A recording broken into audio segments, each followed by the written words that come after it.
বন্ধুগণ, West Bengal joint entrance examination দ্বারা যে সমস্ত এন্ট্রান্সগুলি হয় তার মধ্যে আরেকটি অন্যতম ইম্পর্টেন্ট এন্ট্রান্সের জন্য ইনফরমেশন বুলেটিন অর্থাৎ এন্ট্রান্স এক্সামিনেশনের নিয়ম কানুন ঘোষণা হয়ে গেল 2024-এর জন্য।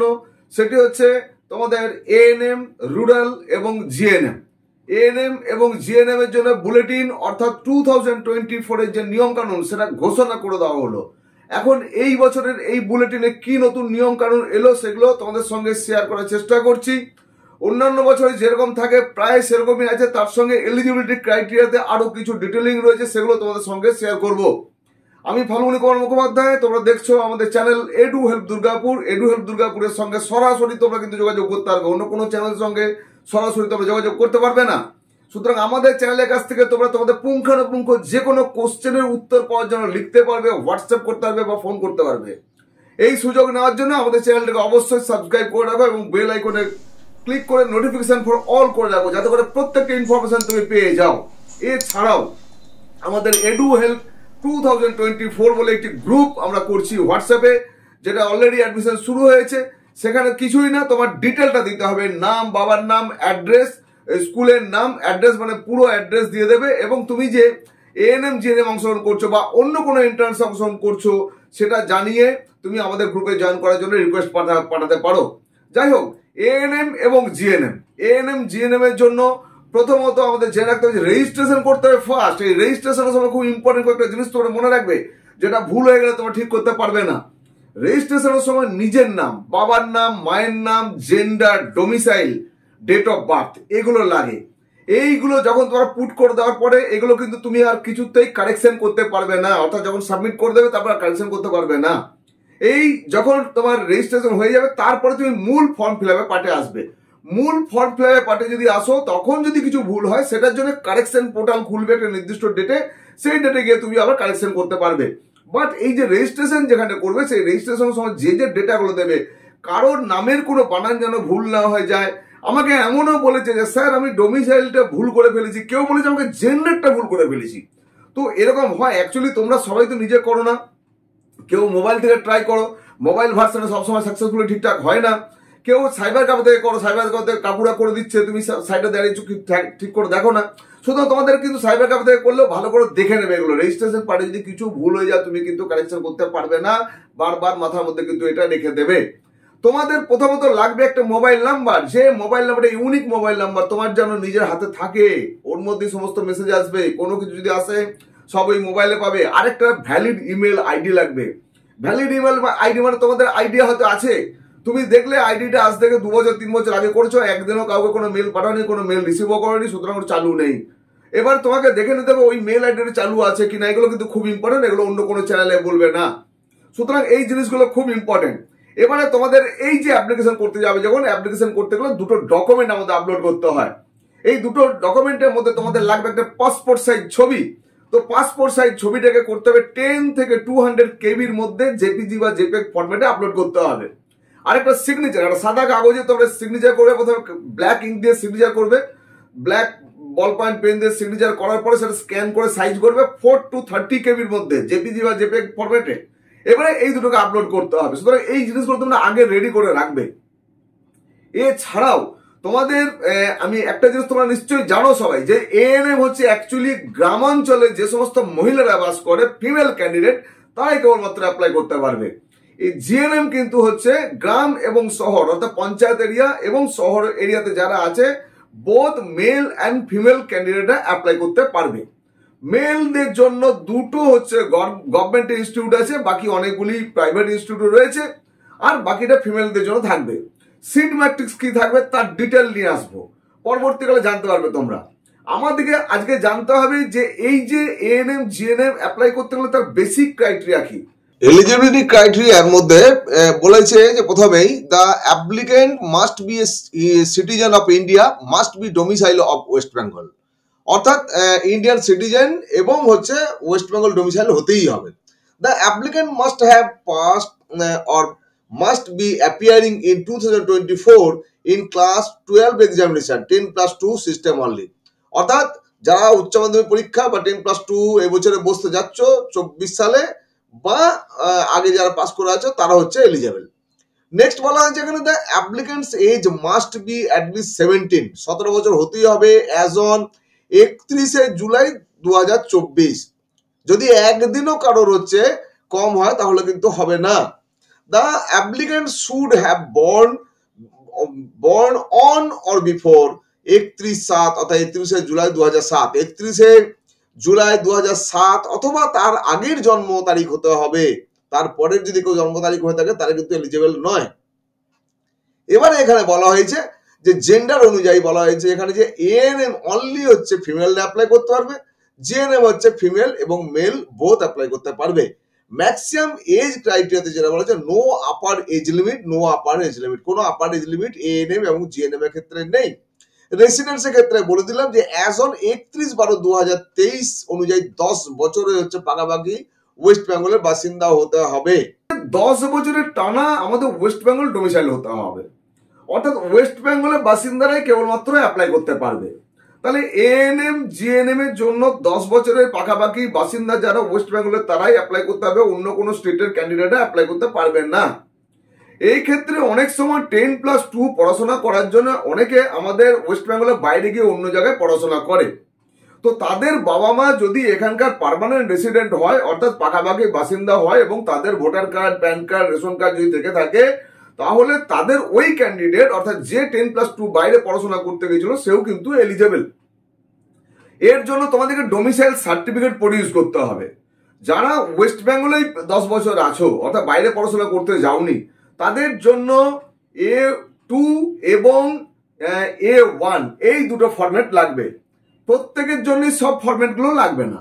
যারা 2024 সালে 10+2 পরীক্ষা দিচ্ছ তারা শুধুমাত্র A2 ফরম্যাটে তাদের স্কুলের প্রিন্সিপালের কাছ থেকে সই করাতে হবে। প্রিন্সিপাল ছাড়া এখানে টিচার ইনচার্জ যদি থাকেন তাহলে কিন্তু অ্যালাউ হবেন না, কেন উনি সাইনিং অথরিটি নন। একমাত্র হেডমাস্টার, প্রিন্সিপাল বা হেডমিস্ট্রেস যিনি থাকবেন তিনি সাইনিং অথরিটি। সুতরাং এবছরে যারা পরীক্ষা দিচ্ছ 10+2 বা এইচএস পরীক্ষা যারা দিচ্ছ তাদের জন্য ফরম্যাট আছে কোনটা না A2।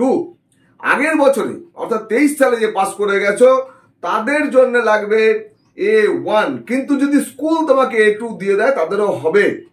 আর তার আগে যারা পাস করে তাদের জন্য A1। এবারে এই যে A1 বি ফরম্যাট যারা বাইরের, ওই বললাম বাইরের স্টেটে যারা পড়াশোনা করতে গেছিল তাদের জন্য বি ফরম্যাট লাগে। তো এই যে A1 এবং বি ফরম্যাট যারা সাইনিং অথরিটি তারা হচ্ছে ডিস্ট্রিক্ট ম্যাজিস্ট্রেটের additional district magistrate, any judicial magistrate, police কমিশনারের বড় বড় পদাধিকারী যারা রয়েছে, বিডিও লেভেলের, এসডিও লেভেলে যারা রয়েছে তারা হচ্ছে সাইনিং অথরিটি।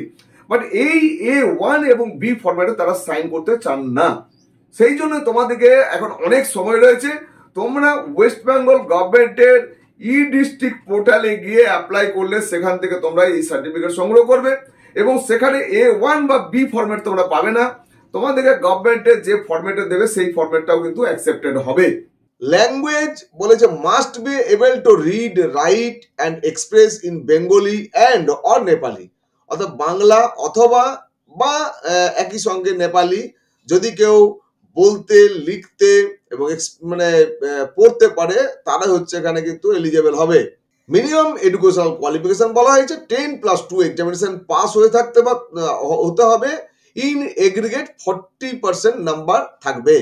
এখানে বলা হয়েছে must pass in English in 10+2 examination, অর্থাৎ 10+2 এক্সামিনেশনে ইংলিশ থাকতে হবে এবং সেটা পাস হয়ে থাকতে হবে। পাস মানে বোথ, যেখানে যেখানে প্রযোজ্য থিওরি অ্যান্ড প্র্যাকটিক্যাল বোথ কিন্তু পাস থাকতে হবে। এবারে বিশেষ কিছু নিয়মের কথা বলা হয়েছে। এখানে ভোকেশনাল স্ট্রিম যদি হয়, সিবিএসসি বোর্ডের ক্ষেত্রে বলা হয়েছে যে candidates passing 10+2 in vocational stream must be from the health care science discipline, অর্থাৎ হেলথ কেয়ার সায়েন্স কিন্তু তার সাবজেক্ট থাকতে হবে। The candidate passing West Bengal higher secondary council vocational থেকে এক্সামিনেশন দিচ্ছে যারা 2023 অনওয়ার্ড অর্থাৎ 2023 বা তারপরে অর্থাৎ এই বছরও যারা পরীক্ষা দিচ্ছে তাদের জন্য বলা হয়েছে who opt for health care science under community health care group must pass in any two of the following combination of subject. এই দুটো সাবজেক্ট নিচে দেওয়া হয়েছে, আমি বলে দিচ্ছি। এখানে বলা হয়েছে কমিউনিটি হেলথ কাউন্সিলর এটা একটা, আর পেশেন্ট কেয়ার অ্যাসিস্ট্যান্ট এবং public health and first aid, এই তিনটে যে সাবজেক্ট, এই তিনটে সাবজেক্টের মধ্যে দুটো থাকতেই হবে। যদি ওয়েস্ট বেঙ্গল হায়ার সেকেন্ডারির ভোকেশনাল থেকে কেউ পাস করে। নেক্সট বলা হয়েছে যে the candidate who passed West Bengal higher secondary vocational examination prior to 2023, অর্থাৎ 2023 আগে যারা পাস করেছে তাদের ক্ষেত্রে বলা হয়েছে community health care group under home science discipline with combination of 3 vocational papers, namely যেগুলো বলা হয়েছে এই ভোকেশনাল পেপারগুলো থাকতেই হবে কমিউনিটি নিউট্রিশন, হসপিটাল ম্যানেজমেন্ট এবং public health and first aid. যারা 2023-এর আগে ভোকেশনাল থেকে পাস করেছে তাদের কিন্তু এই 3টে সাবজেক্টে থাকতে হবে। ভাইরাস 2023 বা তারপরে যারা হচ্ছে পাস করেছে তাদের এই যে 3টে কম্বিনেশন আগে বললাম, সেই 3টে কম্বিনেশনের মধ্যে যে কোনো দুটো থাকলেই হবে। মেডিকেল ফিটনেস একটা সার্টিফিকেট দিতে হবে। All candidates must be medically fit for the course and must produce a medical fitness certificate in the format given in appendix 3 at the time of admission. অ্যাডমিশনের সময়ে অর্থাৎ পরীক্ষা টরীক্ষা হয়ে যাওয়ার সময় যখন কাউন্সিলিং হবে সেই সময় তোমাদের প্রত্যেককে একটি মেডিকেল ফিটনেস সার্টিফিকেট দিতে হবে এবং এই মেডিকেল ফিটনেস সার্টিফিকেট যে প্রোফর্মা সেটা পরিষ্কার করে অ্যাপেন্ডিক্স 3 তে দেওয়া হয়েছে, সেখান থেকে প্রিন্ট আউট নিয়ে ডাক্তারবাবুদের কাছ থেকে দেখিয়ে তোমাদের নিজেদের সেই সার্টিফিকেট সংগ্রহ করতে হবে। এবারে চলে আসবো আমরা এই যে এএনএম জিএনএম পরীক্ষা হবে, এই পরীক্ষাটার কোশ্চেন প্যাটার্ন কেমন হবে, অ্যান্সার প্যাটার্ন, যে অ্যান্সারিং করতে হবে তো ওএমআর শিট, অর্থাৎ তোমাদের ওএমআর শিট দিতে হবে, ওখানে ব্লু বা ব্ল্যাক বল পয়েন্ট পেন দিয়ে ডার্কেন করতে হবে। এই পেন কিন্তু তোমাদেরকে হলে দিয়ে দেওয়া হবে, পেন কিন্তু ওখানে নিয়ে যাওয়ার দরকার নেই বা নিয়ে যেতে দেবে না। প্যাটার্ন অফ কোশ্চেন পেপার যেটা বলা হয়েছে, the paper will contain following sections. এখানে ক্যাটাগরি 1 এবং ক্যাটাগরি 2 দু রকমের কোশ্চেন হবে। ক্যাটাগরি 1-এ ফুল মার্কস থাকবে 1 করে। এখানে লাইফ সায়েন্সে থাকবে 30টি কোশ্চেন, ফিজিক্যাল সায়েন্সে থাকবে 15টি কোশ্চেন, বেসিক ইংলিশ থাকবে 15টি, ম্যাথমেটিক্স থাকবে 10টি, জেনারেল নলেজ 10টি, লজিক্যাল রিজনিং 5টি। মনে রাখতে হবে লাইফ সায়েন্স, ফিজিক্যাল সায়েন্স এবং ম্যাথমেটিক্স এগুলো ক্লাস 10 লেভেলের হবে এবং বেসিক ইংলিশ, জেনারেল নলেজ এবং লজিক্যাল রিজনিং এগুলো সবই হচ্ছে 12 স্ট্যান্ডার্ডের হবে। তো এগুলোতে 0.25 করে নেগেটিভ মার্কিং থাকবে, ভুল করলে 0.25 করে কাটা যাবে। মোট 85টি কোশ্চেন থাকবে 85 নম্বরের। এছাড়াও ক্যাটাগরি 2-এ যেখানে রয়েছে প্রত্যেকটি কোশ্চেনের নাম্বার থাকবে 2 নম্বর করে। এখানে প্রথমে লাইফ সায়েন্সে থাকবে 10টি, ফিজিক্যাল সায়েন্স থাকবে 5টি, মোট 15টি। এগুলি 2 নম্বর করে কোশ্চেন, কিন্তু এগুলোতে নেগেটিভ মার্কিং নেই, বাট এখানে 1 অর মোর হচ্ছে রাইট অ্যান্সার হবে, অর্থাৎ একটা কোশ্চেনে এগেনস্টে 2টো বা 3টেও হচ্ছে রাইট অ্যান্সার হতে পারে।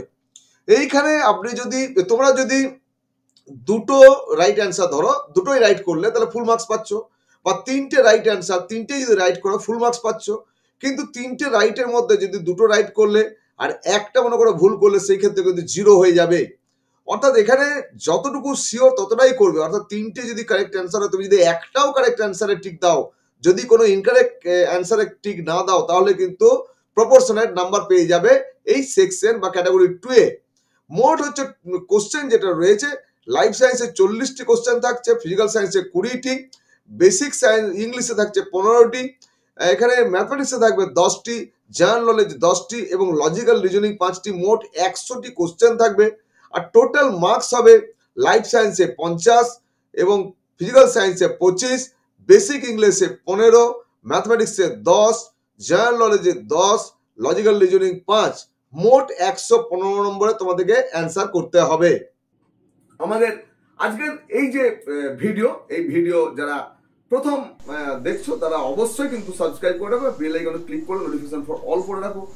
জিএনএম এএনএম নিয়ে 2018 থেকে প্রচুর স্টুডেন্ট আমার সঙ্গে সরাসরি যোগাযোগ করেছে, তারা উপকৃত হয়েছে। সুতরাং তোমরা পরবর্তীকালে বুঝতে পারবে, এমন যদি হয় গ্রামে গঞ্জে আছে তোমাদের বই নেই, প্র্যাকটিস করতে পারছো না, কিভাবে কোথা থেকে কোশ্চেন পাবে না পাবে, এই সমস্ত বিষয়ে যদি কোনো হেল্প লাগে সেই ব্যাপারেও তোমরা যদি অনেক স্টুডেন্ট একসাথে যোগাযোগ করে নিশ্চয় তাদের জন্য কিছু ব্যবস্থা করে অবশ্যই চেষ্টা করবো, কারণ আমার চ্যানেল হচ্ছে এডু হেল্প দুর্গাপুর। বন্ধুরা, ভিডিওটা শেষ করার আগে আজকে আমরা একবার শিডিউলটা দেখে নিই। Online application with payment of fees, payment সহ এই অ্যাপ্লিকেশন প্রসেস চলবে 21/3/2024 বৃহস্পতিবার থেকে 21/4/2024 রবিবার পর্যন্ত। এরপরে online correction and downloading revised confirmation page, অর্থাৎ মূল অ্যাপ্লিকেশন পার্টে যদি কোনো ভুল ভ্রান্তি হয় সেটা কারেকশন করার জন্য 23/4/2024 মঙ্গলবার থেকে 25/4/2024 বৃহস্পতিবার এই 3 দিনের জন্য পোর্টাল খোলা থাকবে। এবং যদি কোনো কারেকশন করো তোমরা, তাহলে সেই কারেকশন করার পরে কিন্তু আবার একবার কনফার্মেশন পেজ তোমরা কালেকশন করে নেবে। কেন তোমরা যখন আগে একবার ফর্মটা ফিল আপ করলে, সাবমিট করলে, তখন কনফার্মেশন পেজ নিয়েছিলে। সুতরাং তোমাকে সেকেন্ড এই যে রিভাইজ কনফার্মেশন পেজ যেটা, সেটা কিন্তু নিতে হবে। এবং এটাও মনে রাখবে, এই কনফার্মেশন পেজ কোথাও সেভ করে রাখবে না, অবশ্যই সঙ্গে সঙ্গে প্রিন্ট আউট নিয়ে নেওয়ার ব্যবস্থা করবে এবং নিজে একটা ভালো ফাইলে সেটাকে যত্ন করে রাখবে। এরপরে যে পরীক্ষা হবে আমাদের 14/7/2024-এ, সেই পরীক্ষার জন্য যে অ্যাডমিট কার্ড ডাউনলোড করতে হবে, তার জন্য যে পোর্টালটা খোলা হবে বা ডাউনলোড কার্ড অ্যাভেলেবেল হয়ে যাবে, যখন ডাউনলোড করতে পারবে তোমরা এই অ্যাডমিট কার্ডকে, সেটা 5ই জুলাই 5th জুলাই 2024 ফ্রাইডে থেকে এটা 14th জুলাই 2024 সানডে পর্যন্ত দুপুর 12টা পর্যন্ত তোমরা এই অ্যাডমিট কার্ড ডাউনলোড করতে পারবে। এগুলোর পাশে কিন্তু টেন্টেটিভ লেখা থাকে, বিশেষ কোনো কারণে পরিবর্তন হলেও হতে পারে ডেট, সেই জন্য টেন্টেটিভ লেখা থাকে। এরপর ডেট অফ এক্সামিনেশন অলরেডি আমরা অনেক আগেই জেনে গেছি যে 14/7/2024 সানডে বেলা 12টা থেকে দুপুর 1:30টা পর্যন্ত এই পরীক্ষা হবে।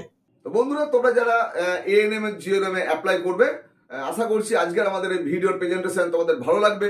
যদি ভালো লেগে থাকে অবশ্যই কমেন্ট করবে। তোমরা অনেক চ্যানেলে দেখো, কিন্তু এই চ্যানেলে তোমরা সরাসরি যোগাযোগ করার সুযোগ সুবিধা পাচ্ছ। তোমাদের মতামত জানাবে। আমাদের যে গ্রুপে কথা বললাম সেখানে তোমরা যোগদান করতে পারো। তোমাদের প্রত্যেককে শুভেচ্ছা ভালোবাসা জানিয়ে আজকের এই ভিডিও এপিসোড শেষ করবো। বলবো প্রত্যেকে ভালো থাকবে। অপেক্ষা করবে নতুন নতুন ভিডিওর জন্য। ধন্যবাদ।